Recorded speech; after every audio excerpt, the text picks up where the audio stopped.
Anyone remember the Outlaw Sports games? Outlaw Golf, Outlaw Volleyball, Outlaw Golf 2, and Outlaw Tennis? Just me, huh?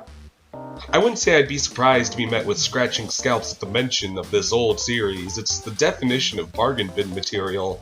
But who says we can't be nostalgic for a little bit of trash? Outlaw Golf was golf with attitude. Insert guitar riff here.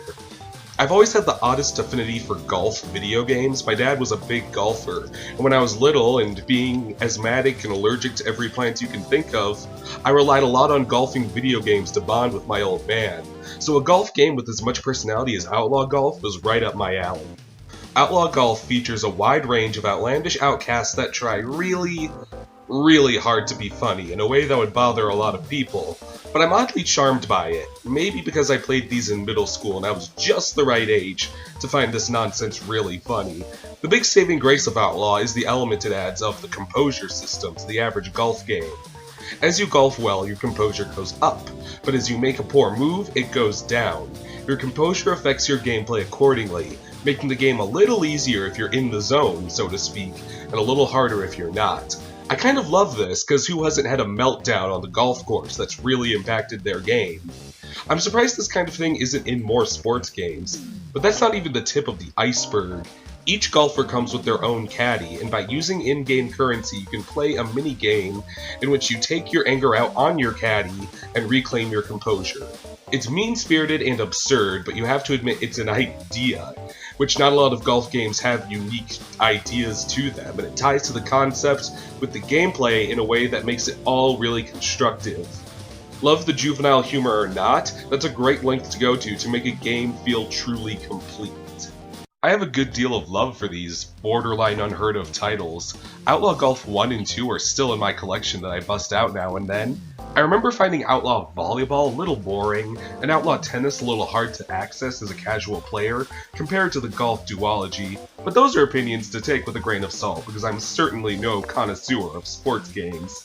But with that said, I used to play Outlaw Tennis and Volleyball too, no matter how poorly I did, almost exclusively to see the characters' interactions and animations.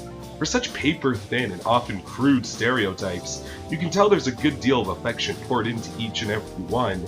I bet more than a few of these characters haven't aged super well, and I don't really consider myself an authority of this kind of thing, but the eclectic lineup has a lot of charm. There's really something incredibly infectious about them that sticks with me even after all of these years.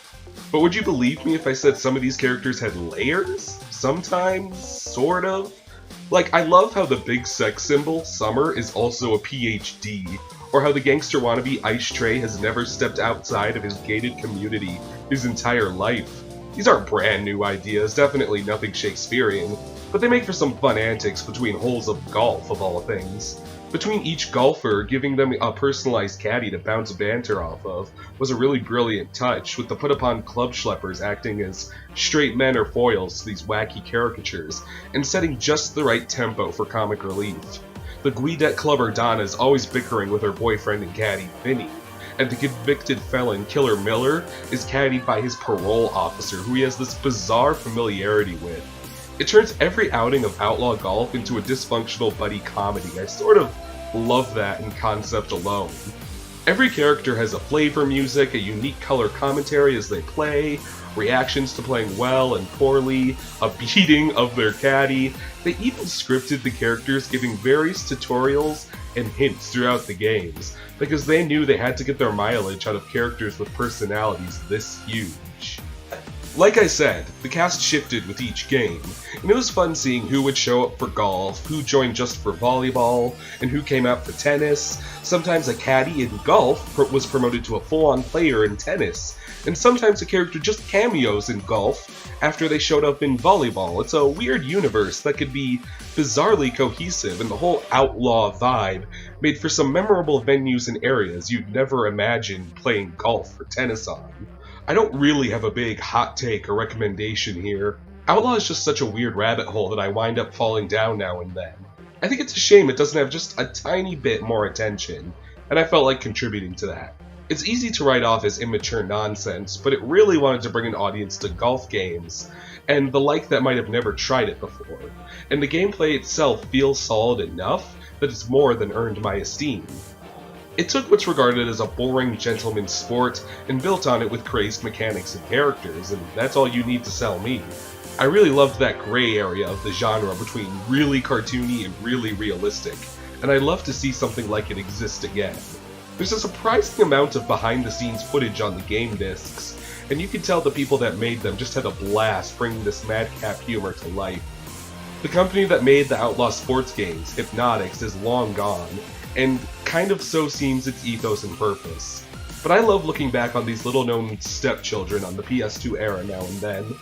It's not one of the all-time best or anything like that, but there will always be a little room in my heart for the Outlaw Sports games.